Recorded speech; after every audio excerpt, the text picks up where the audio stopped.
Assalamualaikum warahmatullahi wabarakatuh. Apa kabar anak-anak? Hari ini kita akan belajar materi IPA kelas 5 SD tentang cahaya dan sifatnya. Sebelum itu, mari kita jawab pertanyaan-pertanyaan berikut. Mari kita amati gambar ini. Bagaimana cahaya merambat? Nah, pernahkah kalian melihat bayangan kalian pada siang hari? Mengapa ada bayangan? Apa yang mempengaruhi bentuk bayangan? Pernahkah anak-anak bercermin? Mengapa ya kita bisa melihat bayangan kita di cermin? Wah, pelangi itu sangat indah. Bagaimana ya pelangi terbentuk? Mari kita simak jawaban dari pertanyaan-pertanyaan tersebut. Kita dapat menjawab pertanyaan-pertanyaan tersebut dengan mengetahui sifat-sifat cahaya. Sifat yang pertama yaitu cahaya merambat lurus.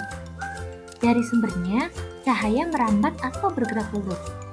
Kalian bisa melihat cahaya matahari merambat lurus saat melewati celah-celah kecil seperti gambar. Di ruangan yang tertutup dinding, cahaya hanya bisa masuk melalui celah yang ada. Bisakah kalian melihat perambatan cahaya yang lurus? Sifat yang kedua yaitu cahaya bisa dipantulkan. Perhatikan gambar. Kita bisa melihat karena cahaya memantul dari benda ke mata kita. Jika tidak ada cahaya, maka tidak ada pantulan yang diterima oleh mata. Ketika kita bercermin, cahaya dari lampu merambat ke cermin, lalu cahaya tersebut dipantulkan ke mata kita. Akhirnya, kita bisa melihat diri kita serta apa yang ada di belakang kita. Sifat yang ketiga yaitu cahaya bisa menembus benda bening. Kita bisa melihat dengan jelas melalui kaca jendela. Namun, kita tidak bisa melihat apa yang ada di balik tembok. Mengapa demikian? Perhatikan gambar. Apakah kalian bisa melihat perbedaan ketiga benda pada gambar tersebut? Apakah di sekeliling kalian ada benda-benda bening, buram, dan gelap? Cahaya bisa menembus benda-benda bening atau disebut juga transparan. Oleh karena itu, kita bisa melihat dengan jelas benda-benda tertentu melalui benda-benda transparan seperti kaca. Sebaliknya, cahaya tidak dapat menembus benda-benda gelap seperti contohnya tembok. Ada pula benda yang sedikit ditembus cahaya atau buram. Pada benda ini, cahaya hanya bisa menembus sebagian. Oleh karena itu, kita hanya bisa melihat benda dengan samar. Nah, berdasarkan sifat cahaya yang tadi, benda dapat dibedakan menjadi 3. Apa saja? Ya, bening, buram, dan gelap. Ketika benda bening, semua cahaya bisa menembus benda. Ketika benda buram, hanya sebagian cahaya yang bisa ditembus.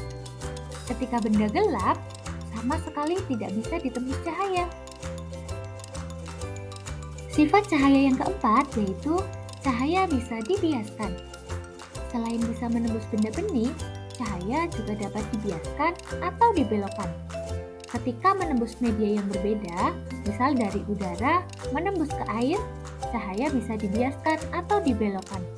Hal inilah yang membuat kita melihat kolam renang lebih dangkal dari seharusnya.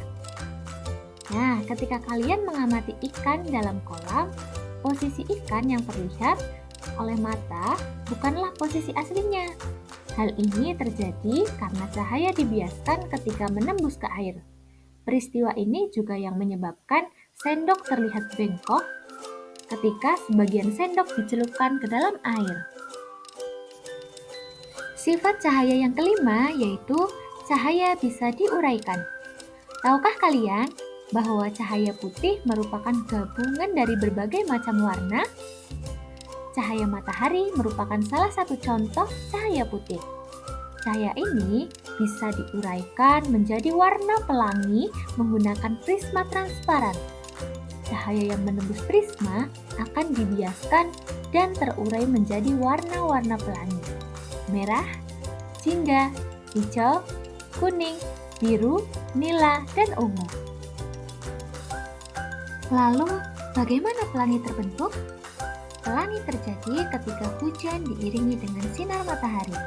Air hujan bersifat seperti prisma yang akan membiaskan dan menguraikan cahaya matahari menjadi warna pelangi.